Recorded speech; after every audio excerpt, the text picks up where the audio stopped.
Iran and its proxies may target U.S. forces in Syria in retaliation for multiple Israeli airstrikes on Iranian and Iranian-backed forces in Syria on March 30th.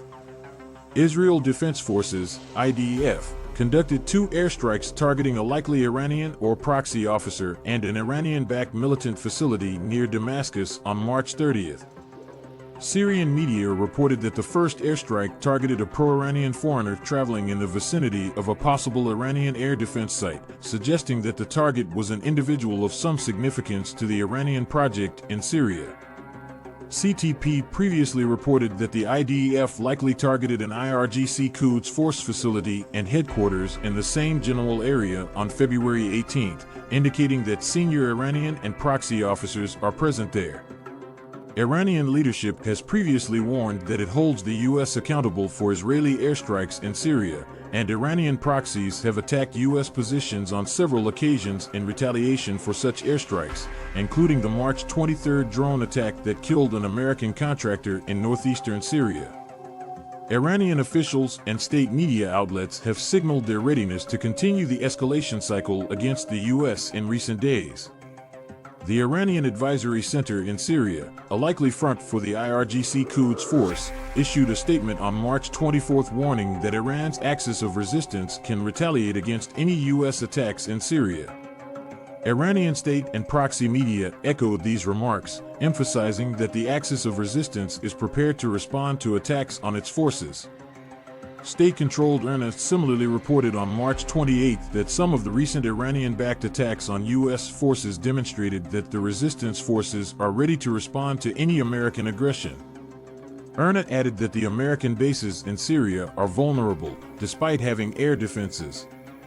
IRGC-affiliated Fars news agency separately reported on March 26 that Iran gave an iron fist response to the U.S. in Syria and that the U.S. decided to engage in a conflict with the axis of resistance in Syria because of its reduction in position in regional equations.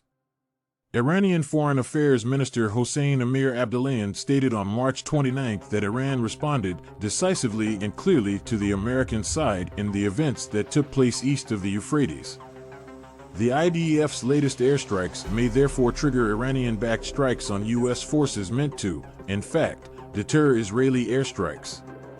Iranian officials continued discussing the mandatory hijab law with increased urgency on March 30th. Mosul County, Jailan Province Governor Ghulam Reza Gil Chalani warned that hijab violations will get worse in the summer if the regime does not act against unveiled women.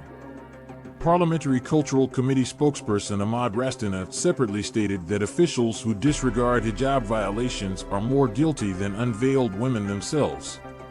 Awas Friday prayer leader Hajat Ol Islam Mir Ahmad Reza Hajidi additionally stated that inflation and hijab violations are the 2 main problems facing Iran. These remarks from a wide array of officials highlight the extent to which the hijab issue continues to dominate much of the internal Iranian political discourse. Regime officials may be discussing the hijab issue with greater urgency because failing to enforce the law may encourage more women to violate it, especially as Iran enters the summer months. The regime has discussed various methods, including physical confrontation, smart and advanced surveillance, and social pressure, to enforce mandatory veiling in recent months, as CTP previously reported.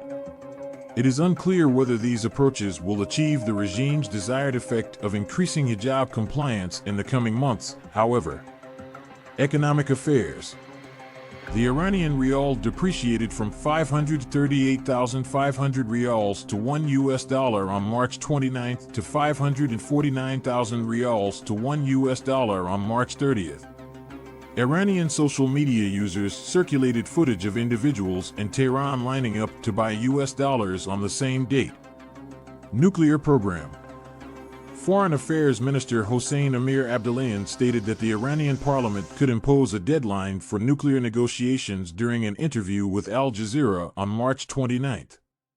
Amir Abdollahian further expressed that the window of the talks to return to the Joint Comprehensive Plan of Action won't remain open forever. Amir Abdollahian likely made this remark to pressure U.S. officials to return to the nuclear negotiations. Amir Abdollahian gave an interview with CNN on March 1st, likely in an attempt to convince the U.S. to return to the suspended nuclear negotiations, as CTP previously assessed. Foreign policy and diplomacy. The International Court of Justice, ICJ, ruled on March 30th that the U.S. must compensate Iran for freezing its assets and declared that it had no jurisdiction over the $1.7 billion worth of Iranian assets frozen in the U.S. The ICJ ruling was on a claims tribunal between the U.S. and Iran. Iran filed the case with the ICJ in 2016, claiming that the U.S. had violated its 1955 Treaty of Amity, Economic Relations, and Consular Rights with Iran. External security and military affairs. IRGC Quds Force Commander Brigadier General Esmail Ghaani met with Iraqi Prime Minister Mohammed Shia al-Sudani in an unannounced visit to Baghdad on March 30th. Ghaani also reportedly met with the Coordination Framework, a loose coalition of pro-Iranian political parties, in Baghdad and separately attended the funeral of Sayyid Sadiq al-Hakim in Najaf, a prominent Shia religious figure and relative of the leader of the Iranian-backed Wisdom movement, later that evening. Unverified reporting claimed that Muqtada al-Sadr rejected a meeting with Ghaani on March 30th. Coordination Framework leadership and Sadr recently clashed over new framework-backed election laws that could sideline the Sadrist movement in future elections. Sadr has issued several emphasizing his popularity and alluding to a response. Ghaani may have sought to de-escalate tensions between Sadr and Coordination Framework leadership. Ghaani last visited Iraq on January 16th and met with senior Shia Coordination Framework officials and proxy militias. Anti-regime outlet Iran International published a purported interrogation video of an intelligence and security ministry officer on March 29th discussing Iran's covert operations in Africa. Iran International identified Hamidreza Abrahe as an intelligence officer operating in Tanzania. Abrahe stated that his main mission in Tanzania was to build a network of locals with access to high and low-ranking Tanzanian officials to support intelligence collection and operations over the next 5 to 10 years.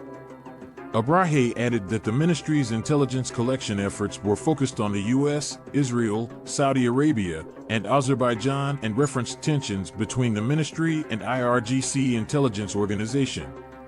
Tensions between the MOIS and IRGC intelligence organizations. The Saudi ambassador to Iraq Abdulaziz al-Shammari and the Syrian ambassador to Iraq Saddam Jadin al-Danda may have discussed rapprochement between the two countries at an iftar banquet hosted by Iranian ambassador to Iraq Mohammed Kazem al-Sadiq on March 30th. Sadiq is a former Quds Force officer. Saudi Arabia is negotiating a rapprochement deal with Syria, according to unnamed sources in Western news outlets.